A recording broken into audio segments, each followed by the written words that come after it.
When I was 11, and my only sibling, my brother Damien, was 12 and a half, my parents moved to Spain. "Oh," said my mother, "it's going to be wonderful. Sea and sun and sand." "Yes," said my father, "it's going to be paradise." And they bought a house on the side of a mountain, and on a clear day you could see Gibraltar and Africa. It was paradise. And Damien and I have never been so bored. Now, it must be said, we weren't there very often. My family was a good Irish Catholic family, and so they sent Damien and I back to boarding school in England. Damien went to a monastery with monks, and I went to a convent with nuns. So we were only there during the holidays. But one of the reasons that we found it so boring was that my parents loved to entertain. They were marvellous at it. And in our family, you had to be able to silver serve by the age of 10. So Damien and I were always the help at the parties. Well, when I was 14 and Damien was 15 and a half, my mother asked us if we would make a sangria for one of her lunch parties. Now, the incredible thing is that I ever reached the age of 14. Because my brother Damien is very, very curious, and he loves to experiment. And he loves to experiment on me. So, for example, when I was 7 and he was 8 and a half, my parents had had a party in England, and Damien had come down early. And on the side in the kitchen, there was a glass of clear liquid. And he looked at it and he thought, looks like water. Doesn't quite smell like water. I wonder what it is. I wonder if it's poison. I know what I'll do. I'll try it out on Geraldine. And if she keels over dead, then I'll know not to have any. So that's what happened. I came down and Damien went, "Oh, Geraldine," he said, "try this lovely glass of water." And I said, "All right, Damien." It was vodka. He'd given me straight vodka. And then when I was 8 and he was 9 and a half, he decided he wanted to experiment. He wanted to see if he put me in a trunk and slid me down a steep slope of stairs. Would I live? Well, thank goodness I did. And then when I was 10 and he was 11 and a half, he said, "Ooh, Geraldine, let's have some fun today." And I said, "Oh, all right, Damien." He said, "Let's play cowboys and Indians." He said, "I'll tie you up by the hands and by the ankles. I'll gag you. I'll throw you in the closet, and then you can do the same thing for me." And I said, "Oh, all right, Damien." So that's what happened. He tied me up by the hands and by the ankles. He gagged me. He threw me in the closet, and then he promptly forgot about me.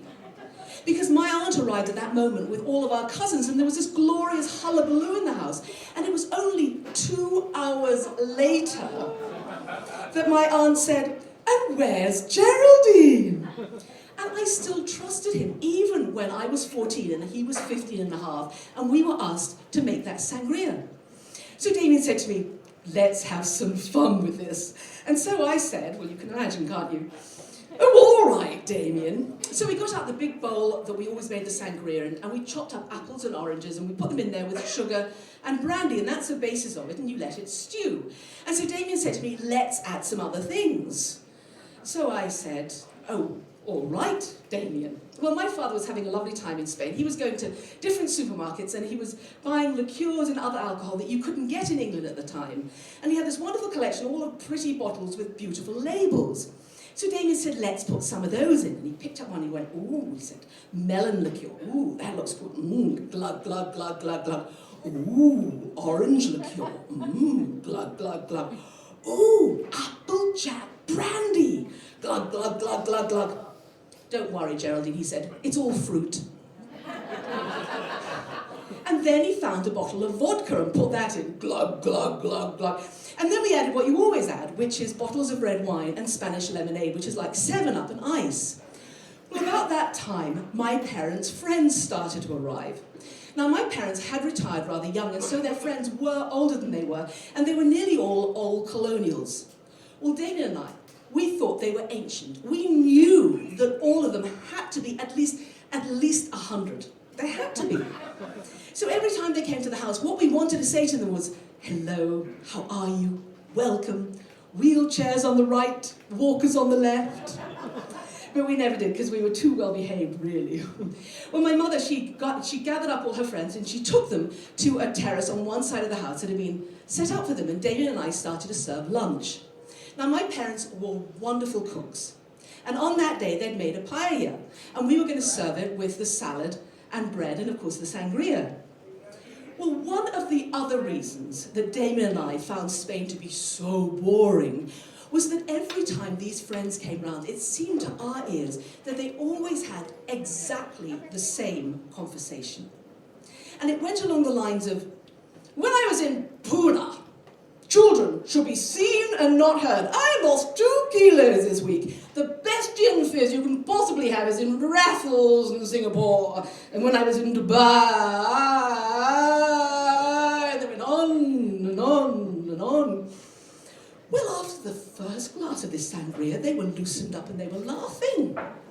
After the second glass of this sangria, these ancient old grandmas and these ancient old grandfathers, they were dancing. They were cavorting. They were cavorting. And after the third glass of this sangria, Damien and I, we were getting an education. One ancient old man was checking out one ancient old woman. He looked her up and down and he said, "Come over here, darling, and let Daddy teach you how to tango." Well, really, really. Well, at that moment, the front doorbell went and I went to see who it was.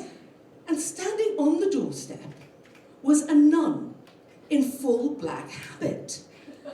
And behind her there was a minivan and it was just bursting with nuns. They were all shimmering in the hot Spanish heat. It was the Little Sisters of the Poor, and they had chosen that moment to come round collecting alms. Well, I went to get my mother. Now, my mother was a good Irish Catholic woman and she loved nuns. And in fact, she had a friend who was a nun in England, and that friend told her that whenever they went round collecting alms, no one ever invited them in to use the restroom. Because everybody thinks that nuns have cast iron bladders. And they don't. No, really, they don't. They don't. So my mother invited them all in to use the facilities, and afterwards they were standing in the hallway, and they started to sniff. They could smell the paella, and it smelled wonderful. They looked, for all the world, like a very friendly pack of black Labrador retrievers. They could smell the onions and the peppers and the garlic, and the juicy pieces of chicken and the mussels and the prawns all swaddled in saffron rice. They were beginning to drool. Well, my mother looked at them and she looked at the clock. It was well past 2:30. Clearly these nuns had not eaten lunch. They were hungry. Well, in our family, to be hungry is a cardinal sin. So she said, sisters, you must come in, you must join us for lunch. No, I insist. And she swept them all to another patio on the other side of the house that she quickly had set up. It was the other side from our other rather inebriated guests on this side. And Damien and I started to serve them paella and salad and bread and water. And my mother said, "Oh, no, the sisters must have sangria." Well, Damien and I were in the most terrible predicament. We knew there was enough alcohol in this sangria to lay low a longhorn. But now, in our defense, we did know that these were Spanish religious, so they will be a little more used to strong wine than, say, American religious, but this strong wine. What could we do? The only other thing we could have done was to confess, and we couldn't do that because we would have got into the most terrible trouble. So we poured the sangria. Well, there was one chief nun, very, very elegant, and all the other nuns were sitting there watching her. And she picked up her glass and took a sip, and all the other nuns were staring. And as she took a sip, a smile went across her face. And so all the other nuns took a sip. And that smile went around that circle like an electric current. Well, after the first glass of that sangria, those nuns were chatting away like starlings. After the second glass of that sangria, they were laughing, and the chief nun, her wimple had slipped right across one eye.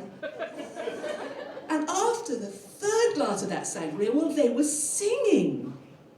But it seems as though as the spirit went in them, the real spirit that was in them came out. because those nuns were singing hymns. Beautiful, beautiful verses in Spanish, which I didn't really understand, but long, long choruses of Alleluia, Alleluia, and I can't sing at all, but Alleluia. And that sound, it filled the house, it filled the terrace, it filled the hills with praise. Well, our other inebriated guests, they staggered out at about 4:30, but the nuns were still singing hymns at 6 o'clock. And when they left, they prayed for Damien and I, and they blessed us. And I'm quite sure it's those prayers and blessings that enable me to not murder my brother through our childhood, and even into adulthood. It made sure I stayed on the right side of the bars, and it made sure that Damien and I stayed on the straight and narrow all this time. And you know something? Whenever I think about those nuns, I think it was the God of love and laughter that I serve. I believe it was him who sent the nuns. Because perhaps, just for a nanosecond, he too was bored in paradise.